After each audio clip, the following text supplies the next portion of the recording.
a margem de manobra de corte do governo é na despesa discricionária, né? E aí, essas despesas discricionárias, o governo está com uma política de cortes, mas isso, né, a coisa realmente está, as contas públicas estão completamente fora de controle, né? E principalmente pela queda da receita. A razão não é necessariamente o aumento de gastos. A razão desse processo é a queda brutal das receitas. E aí o governo tem um nível de gastos que é relativamente estável. Como é que o governo vai honrar esses gastos? Alguns que estão crescendo por eles mesmos. A gente viu aqui que o crescimento da despesa real foi da ordem de 2,5%. Então fica difícil fazer frente a esse quadro aí. E a tendência é realmente que 2016 seja um ano em que o déficit se manifeste novamente. Não sei se num valor tão brutal quanto 2015, mas com certeza elevado, né? Então isso é muito importante ter clareza. Talvez o aspecto mais dramático que a gente esteja vivendo hoje seja esse. E que vai resultar, se em qualquer mudança, vamos dizer, permanece Dilma ou cai Dilma, qualquer que seja o quadro político, o que se avizinham são políticas muito ruins do ponto de vista dos trabalhadores, né? E de nós, seres humanos normais, né? Políticas de austeridade e reformas, o que é pior. Porque o governo vai ter que sair dessa sinuca aí. E como é que o governo vai sair dessa sinuca que ele se colocou? E que o quadro político também piorou ainda mais essa situação, né? Então a gente pode esperar aumento de tributação, no mínimo uma CPMF aí, vai pagar o pato, essa história que não vai pagar o pato, vai pagar, né? E aí os defensores aí do impeachment é que vão pagar também, claro que a gente vai pagar mais do que eles, do ponto de vista da tributação vai haver esse aumento, e do ponto de vista do corte de gastos, o governo vai endurecer mais ainda essa política de corte de gastos e vai fazer reformas, previdência e todas as reformas no sentido de perda de direitos, porque como é que ele vai reduzir gasto? Vai fazer reforma para reduzir gasto. E aí significa que é perda de direito, aumento de idade para aposentadoria, desvinculação do benefício previdenciário do salário mínimo, parar de corrigir o salário mínimo. Então, tudo que se avizinha é um quadro extremamente danoso do ponto de vista da população, mas que o governo vai fazer porque ele vai buscar um ajuste dessas contas que estão completamente fora de controle, né? Então é importante. O Iris está assim, falando de uma maneira assim, delicada, tudo isso aí, né? Mas na verdade isso, a gente tem que dar esse tom, né? Que é um tom extremamente preocupante, né? O que está acontecendo aí nas contas. Só um comentário, posso? Claro. Bom, só lembrando, acho que a conta aí dos subsídios e subvenções está na faixa de uns 500 bilhões, não é? Porque esse número é importante você colocar. Uns 500 bilhões, é isso que vocês falaram. Isso é totalmente uma transferência. 58,93 bilhões. 58,93 bilhões. Bilhões. Bilhões. O 555,9 é a porcentagem, que ele aumentou. Ah, que aumentou. Isso, E isso é uma transferência brutal do setor público para o setor privado. Sem contar a conta de juros. Isso é uma questão importante para se levantar também. É claro que uma parte disso aí deve estar ligado com subsídio para política de inovação, política industrial, etc., que ao menos algumas avaliações dão conta de que os resultados não são tão positivos assim. Embora se tenha esperança de que um dia se dê algum resultado mais substantivo. Aí eu queria perguntar para o grupo da política fiscal e também para para o pessoal deixar em aberto, né, a discussão, se avizinha nesse quadro que está colocando uma insolvência do setor público, da qual ocorreu nos anos 80, por exemplo. Estamos aí no próximo ou distante de uma nova quebra, né? Porque a quebra dos anos 80 foi a saída do Estado desenvolvimentista ou nacional desenvolvimentista, seja lá como se chame. E quando se estava construindo um novo quadro de melhorias sociais, mesmo sem quebrar com as regras macroeconômicas, se avizinha a aproximação de novo rompimento, de novo crash, né? E aí se retiraria totalmente, mais ainda do que se retirou ao longo das últimas 3 décadas, alguma progressão das melhorias sociais.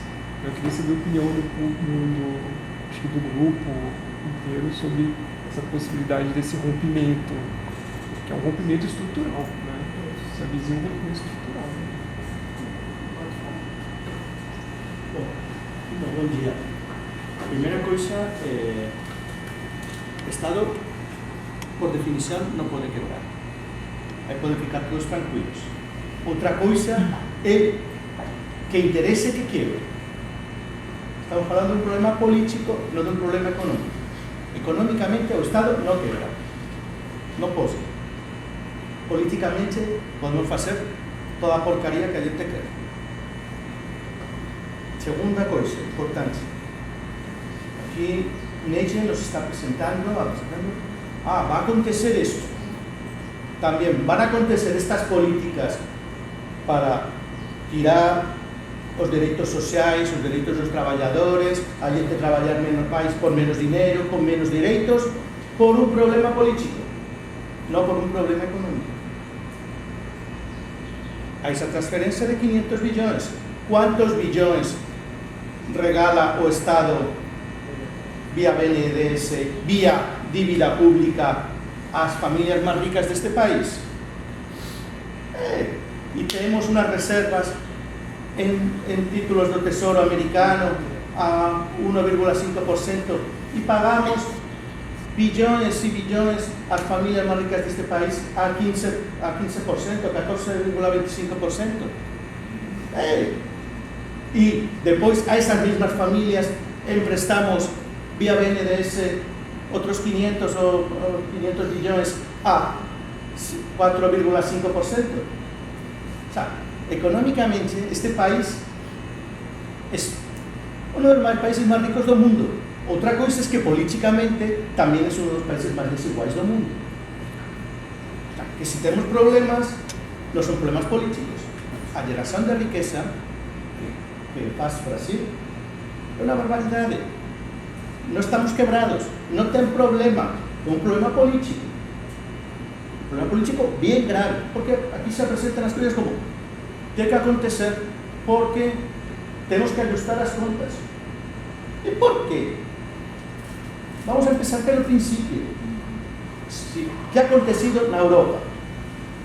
Crise, temos problemas. Vamos a tirar os salários dos trabalhadores. Vamos a criar desemprego para que os que têm trabalho não reclamem aumentos salariais. E os demais fiquem tranquilos. Se hunde a demanda. Que acontece? O Estado tem menos receitas, porque quem paga impostos realmente no mundo, neste planeta, não sei se em Marte ou fora deste planeta, pagarán impostos os ricos. En este mundo, 2016, só pagan impostos, principalmente, trabalhadores. Se os trabalhadores ganan menos e muitos não podem trabalhar, se pagan menos impostos, as receitas são menores. Além disso, a gente que vai ir ao desemprego, o Estado vai ter que subsidiar a eles. Ou vamos a deixar morrer a gente? Não. Antes de morrer eu e meus filhos, pego uma pistola e começo a atracar, a roubar aos ricos. Também não queremos isso. Então vamos a dar subvenção. O que vamos a conseguir? Salários de merda, com desculpando, pero sin direitos sociais. Claro, quem vai fazer a demanda efectiva necessária para que alguém possa comprar uma lavadora? Mais uma vez, nossos amigos os bancos. Então, vai ficar os trabalhadores cada vez mais endividados, com menos direitos sociais, e importa que não haja um superávit primário, porque não se vai conseguir, nunca se consigue um ajuste estrutural, fiscal e de receita fazendo recortes. Está demostrado desde os anos 20 do século passado, vai fazer um século já, desde a Grande Depressão. Assim não se consigue. Só se consigue com crescimento, aumentando o investimento, aumentando os salários dos trabalhadores e deixando que as dívidas se acoplem via inflação. Mas isso, quem não ganha com isso? Não ganham os ricos. Só ganham ou mantém a situação dos trabalhadores. Então, o problema é político, porque a solução deste tipo de crises, como o que aconteceu na Europa, não é recortar salários, recortar direitos sociais, aumentar as jornadas de trabalho, maior precariedade, terceirização. Isso está demonstrado que não dá a solução da receita fiscal. Está demonstrado há mais de 100 anos. Mas todos os governos, na Europa todos, aqui no Brasil, na Argentina, no México, nos Estados Unidos, fazem isso. Se está demonstrado teórica e praticamente que não funciona. Porque o objetivo não é ajustar a receita fiscal. O objetivo realmente é aumentar as taxas de lucro e para isso há que fugir aos trabalhadores. Então, simplesmente queria deixar bem claro que não é que tenha que acontecer. Vai acontecer, mas por um problema político, não por um problema de economia. E, desculpem, pero es que... Eu acho que essa pergunta que você fez, a gente... Primeiro vamos ter que ouvir o restante aí da apresentação, né, porque tem outros elementos aí, questão de dívida, outros elementos. Isso aí, gente, é análise acima da linha. É apenas análise acima da linha. Né? Então, a gente continua aí com a apresentação, né? Se você pudesse falar da análise aí, eu acho que seria legal você falar da análise abaixo da linha, né?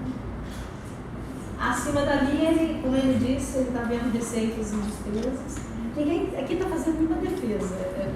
A gente está dizendo o que está se avizinhando.